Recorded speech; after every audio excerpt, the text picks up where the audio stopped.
जेकॾहिं करोड़ों रुपयनि जी लागत वारी कंहिं सरकारी अस्पताल जो 4.5 साल अॻु इफ़्तिताह थी चुको हुजे त हर इंसान जे ज़हन में इहो ई तसवुरु ईंदो त छाकाणि त उन अस्पताल ते करोड़ों रुपया ख़र्च थिया, मक़ामी MP पाण अस्पताल जो इफ़्तिताह बि कयो त यकीनन अस्पताल में इलाज जूं समूरियूं सहूलियतूं मौजूदु हूंदियूं। पर जेकॾहिं इंसान जी अखियुनि आॾो ॼाणायल अस्पताल जा अहिड़ा मंज़र साम्हूं अची वञनि त पोइ छा था सम्झो।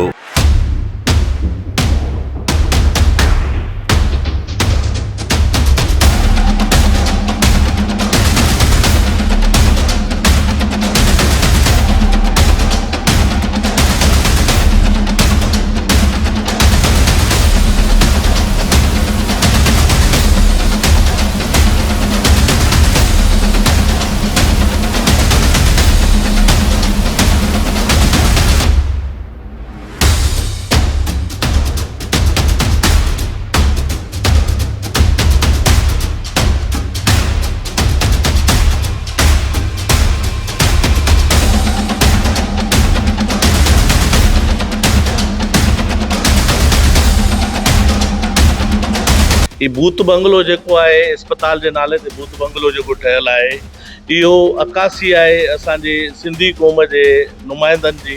अञा अस्पताल इस्तेमाल हेठि ई न आहे आई।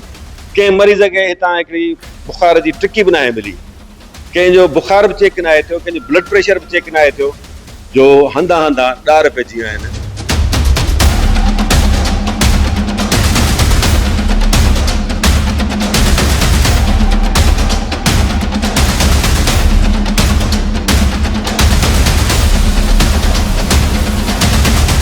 जी हाँ, ही तालका अस्पताल नसीराबाद जी छिरकाईंदड़ सूरत हाल आहे, जंहिंजो इफ़्तिताह बतारीख़ 5 फरवरी 2021 ते तक जे MP बुरहान चांडीअ तरफ़ां कयो वियो।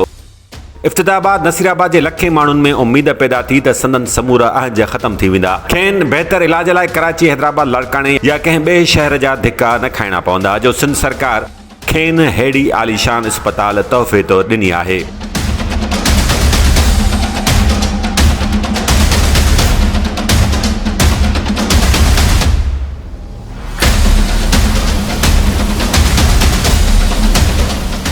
घणी जांच जूच ऐं छंड छाण बावजूद इहा त नसीराबाद वासियुनि खे बि ख़बर पइजी न सघी आहे त बिल्डिंग बि शानदार तामीर थी, MP साहब इफ़्तिताह बि करे वियो, पर आख़िर छो अस्पताल हली न सघी ऐं 5 सालनि खां का सार संभाल न लहण सबबि हाणे अस्पताल जी इमारत ज़बून थियण शुरू थी वई आहे।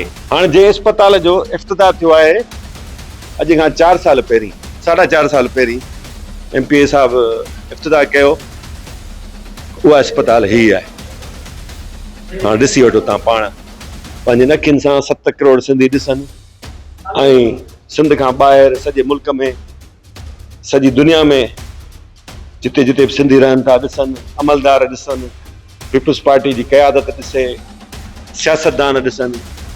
त इफ़्तिताह खां पोइ बि कॾहिं ईअं थींदो आहे त कंहिं बि सरकारी इमारत जी ईअं हालत हूंदी आहे। तालका अस्पताल नसीराबाद जंहिंजी जेका बिल्डिंग मंज़ूर थी, उहा अरबाब गुलाम रहीम जॾहिं CM हो तॾहिं थी। उन खां पोइ ॿुधायो वञे थो त पीपुल्स पार्टी जे जॾहिं 2008 में इक़्तिदार में आई त उन अरसे दौरान हिन जो टेंडर मंज़ूर थियो, पोइ वरी गैप अची वियो, कमु हलंदो रहियो, कमु कंप्लीट थी वियो, इफ़्तिताह बि थी वियो। पोइ 4 सालनि खां पोइ इफ़्तिताह खां पोइ अस्पताल हाणे आहिस्ते आहिस्ते खंडरनि में तब्दील थींदी वञे।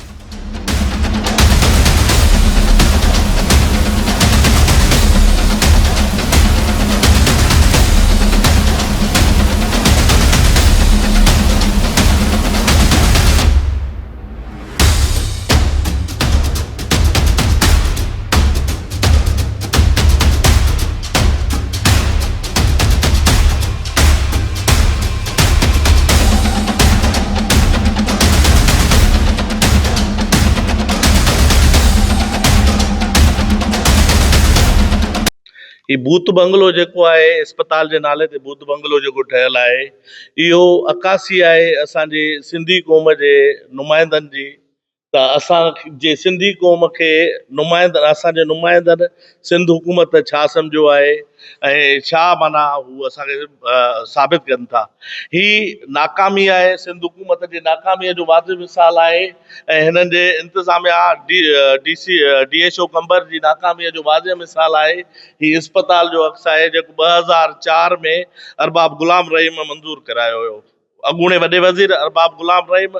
पोइ हिननि कन लाटार कई, पीपुल्स पार्टी जो 2000 खां दौर आयो 8 खां, हिननि कन लाटार कई, कुझु बि कागज़ी कार्रवाई अॻिते न वधी सघी। पोइ 2011 में असांजो हिकिड़ो वफ़द शहरी इत्तेहाद जे प्लेटफॉर्म तां सूबाई तंहिं वक़्त जे सूबाई वज़ीर नादिर मक्सीअ सां मिलियो 2011 में पंहिंजो कराची में। उन खे असांजी कोशिशुनि सां उन ते प्रेशराइज़ करे ऐं असां उन खां हुकूमत खां नोटिफिकेशन कढाए ऐं ही मंज़ूर करायोसीं।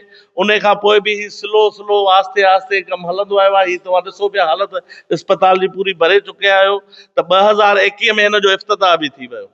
हिन महिल हालत हीअ आहे त ही हिते या हालत हीअ आहे, तव्हां गंदगी लॻी पई आहे, माण्हुनि जे वॉशरूम लॻो पियो आहे ऐं या हीरोनी अचनि था हिते। अस्पताल त ख़ाली आहे, न डॉक्टर आहिनि, न ॿियो अमलो आहे, न सहूलियतूं आहिनि, न मशीनूं आहिनि, कुझु बि कोन्हे को।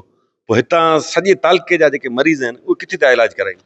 साईं, ही रूरल हेल्थ सेंटर आहे भरिसां, हिते तालुके जा मरीज़ अचनि था, उते बि डॉक्टरनि जे मौजूदगी कोन्हे।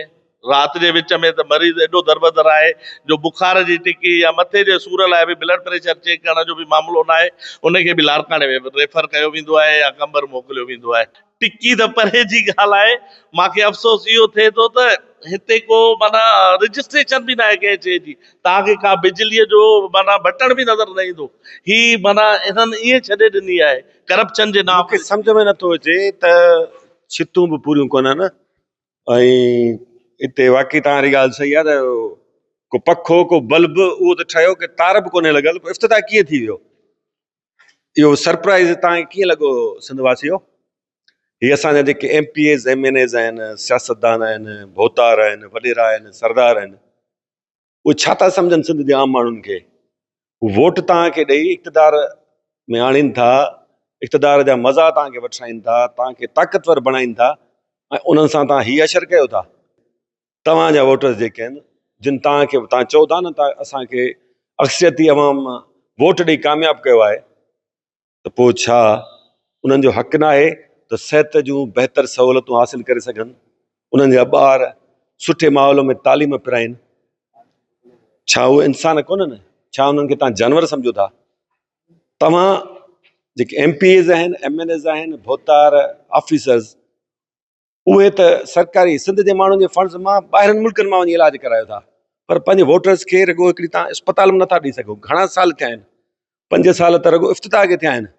हिकिड़ी शइ ज़हन में विराल रखणु घुरिजे त हीअ जेके मंज़र आहिनि न, हीअ इस्पतालूं, हीअ दरवाज़ा टुटल, हीअ ॾार, हिते वीरानियूं, इहे माण्हुनि खां विसरंदियूं कोन, इहे रिकॉर्ड जो हिसो थींदियूं वञनि ऐं उनजो नतीजो हिकु न हिकु ॾींहुं साम्हूं ज़रूरु ईंदो। ॿुधायो वञे थो त इस्पताल जी इमारत वीरान हुजण सबबि हिते अची मवालिन पंहिंजा अॾा क़ाइमु कया। केॾो न अलमियो आहे त जंहिं इमारत में मरीज़नि जो इलाजु थियणो हो, उते माण्हू नशे जहिड़ो मुज़ी ज़हर वापराए पाण खे मौत तरफ़ धिके रहिया आहिनि। ही हेॾी सारी अस्पताल जेकॾहिं 7 करोड़ हिन ते इस्तेमालु थियनि, मां सम्झां थो त हीअ काफ़ी टाइम अॻु हीअ अस्पताल पंहिंजी रनिंग कंडीशन में हुजे ऐं हितां जो आम माण्हू असांजे तालुके में 2-2.5 लख माण्हू एतिरो ख़र्च थिया त नहीं ख़ैर लॻे ॿाहिरि न वञिणो पिया, हिते ई अची इलाज कराया। इहा बि हिननि जूं दावाऊं आहिनि त असां ॾाढा सुठा इदारा ॾिना आहिनि। जॾहिं सुठा इदारा न आहिनि, हुन जो गंबट में जिते ॻोठ अथसि उते हेॾी सारी गम्स अस्पताल आहे जेका चवनि था त दुनिया लेवल जी अस्पताल आहे। असांजे अंगूठे ते असेंबलियुनि में पहुचनि था, असांजे अंगूठे ते प्रोटोकॉल जा मज़ा वठनि था, असांजे अंगूठे ते ॿाहिरिनि मुल्कनि में हिननि जे पंहिंजूं मिल्कियतूं उठायूं आहिनि, असांजे अंगूठे ते। असां हिननि खे शर्म अचणु खपे, जंहिंजे अंगूठे ते ही इक़्तिदार में वेठा आहिनि उन्हनि खे ही पाण अंगूठो ॾेखारे वेठा आहिनि। मनसूबो तमामु शानदार हो, मटीरियल कहिड़ो इस्तेमालु थियो आहे उन बाबति असांखे का ख़बर न आहे, छाकाणि त अञा इस्पताल इस्तेमाल हेठि ई न आहे आई। कंहिं मरीज़ खे हितां हिकिड़ी बुखार जी टिकी बि न आहे मिली, कंहिंजो बुखार बि चेक न आहे थियो, कंहिंजो ब्लड प्रेशर बि चेक न आहे थियो, जो हंधा हंधा ॾार पइजी विया आहिनि बिल्डिंग में, दरवाज़ा टुटी चुका आहिनि। ऐं ॿुधायो वञे थो त हिते जेके मवाली हज़रात आहिनि उहे राति जो अची कॾहिं कॾहिं पंहिंजा शौक़ु पंहिंजो नशो पतो कंदा आहिनि। हाणे ॾिसो ॾार ही RCC छित में ई ॾार तव्हां ॾिसो भीम खां वठी कमु अधूरो थियल आहे, काठे दरवाज़ा टुटा पिया आहिनि। हाणे केॾो यार गैसर ई ॾेखारियो, सामान चोरी थियण लॻो आहे, कंहिंखे परवाह ई न आहे कि सिंध वासियुनि जा किरोड़े अरबे रुपया ईअं माना ज़ाया पिया थियनि। अवाम हितां जो सूरनि में जेका तालके खे माना हिनखे ज़िलो ठहे बि 20 साल गुज़री विया आहिनि, पर नसीराबाद तालके खे हिकिड़ी अस्पताल ही त पूरो दरवाज़ो ई ग़ाइबु आहे, ॿियो चोरी थी।